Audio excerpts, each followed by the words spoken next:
This is your boy Shafferspeeks. Let's just get right into it because there's so much to unpack with this episode of Black Lightning, season 3, episode 2, the Book of Occupation, chapter 2, Miriam's Tasbih. And in this episode, man, we start off, man. We see Lala waking up in the hotel, tinkering with briefcase. He's waiting on Tobias to give him instructions on what to do. That doesn't go so well. In fact, he actually gets shot and seemingly dead by some rival people. But let's get back to the original how it normally goes down. We're back at the detention facility where Jefferson and Lynn are being held. They speak for like a little bit, and that's actually where we see Miriam, the young Muslim woman, having severe symptoms from the tests that were run on her. And Lynn is ordered to actually help her and the green light babies, in fact, the pod kids and the green light babies, in fact. And it was in those talks that her and Jefferson were talking. And Jefferson finds out via Miriam before her symptoms become too great that she's learned and she's seen what they've been doing to people. And pretty much they've been trying to just siphon off their power and kill them essentially. Now, as we all know, Odell's whole thing is he wants to strengthen people up to fight against the Markovians. They're an elite. I apologize for that. They're an elite soldier unit out of the country, across the waves, if you will. And the thing with that is, everyone is just scared shitless, And Odell wants everyone to be prepared for that. The people of Freeland to be prepared for that.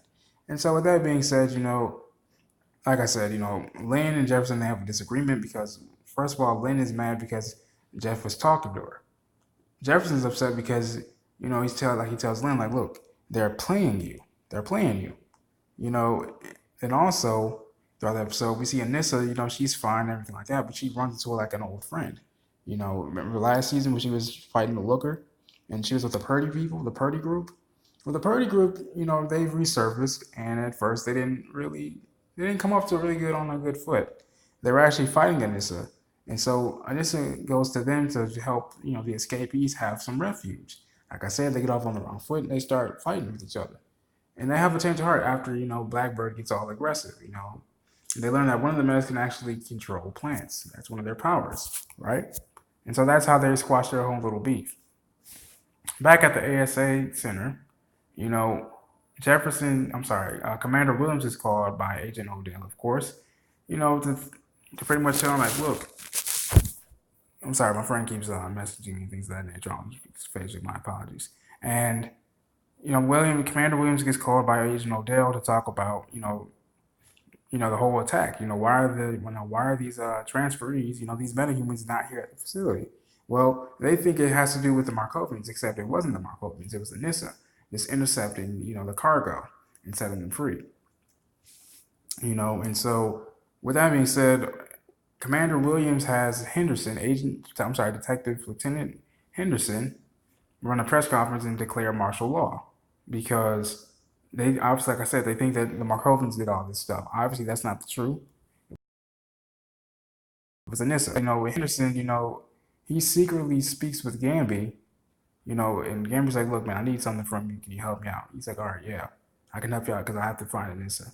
But, Henderson, he goes against that. He resists against that. And so while Commander Williams and Henderson are arguing, Gamby sneaks in and finds what he needs. Now, speaking of Anissa, Jennifer is in her own little bit of a fright because Agent Odell pulls up to the Jefferson house, because they realize that the surveillance system is down. So they think she has something to do with it, Jennifer. And so Odell can't find Jennifer, so I believe Jennifer or Odell gives Jennifer a phone to give to Anissa, and that way they can stay in contact with each other.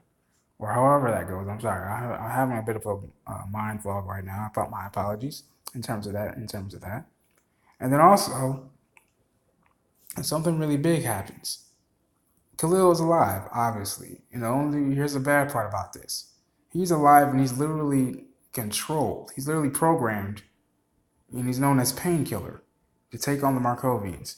And the sad part about this is Agent Odell has his first target to take out a woman.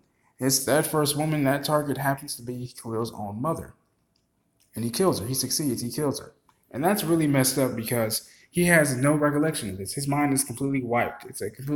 His mind is literally, it's basically like a memory chip, and everything is just gone. Like he has no recollection of who his mother is or what he is doing and things of that nature. So that's why he's able to kill his mother. And I can only imagine when he breaks free from this, if he ever does, just how devastated he's going to be because his mother is the only thing that he had left, literally. I mean, him and his father don't get along. His brother was killed. And now his only salvation, his only piece of him that's pure, his mother, is gone. Gone. And he's nothing he can do about it except kill Agent Odell. And let's be honest with you. Let's be honest here. Agent Odell isn't even telling the entire truth. He's not being honest completely. And that's why Jefferson was telling Lynn, like, look, baby, look, they're playing you, okay? Miriam told me everything. That's what gives them, rubbing. And that's why they're not really. That's why Jefferson and Lynn aren't really on the same page right now because Lynn's upset because Jefferson spoke with Miriam. Jefferson is upset because, Agent Odell, once again, Commander Williams and so forth, ASA, is playing his damn white thing. And pretty much they're playing on their weaknesses, Jefferson and Lynn's, which is why they broke up in the first place, And so that's really messed up too. Why break up a happy home? But then also, Agent Odell is also aware of the fact that Jefferson is having a power increase, which is why he's going to try to take advantage of that as well. And so Jennifer, she's at school as well, before I forget. She's at school as well. She tries to break up a fight, but then the people try to attack her, and she handles business, and but thus briefly awakening her power. So now my thing is, are they going to know that now Jennifer is a meta? Are they now going to know that, oh shit, Jennifer's lightning now? I wonder what's going to happen to her now.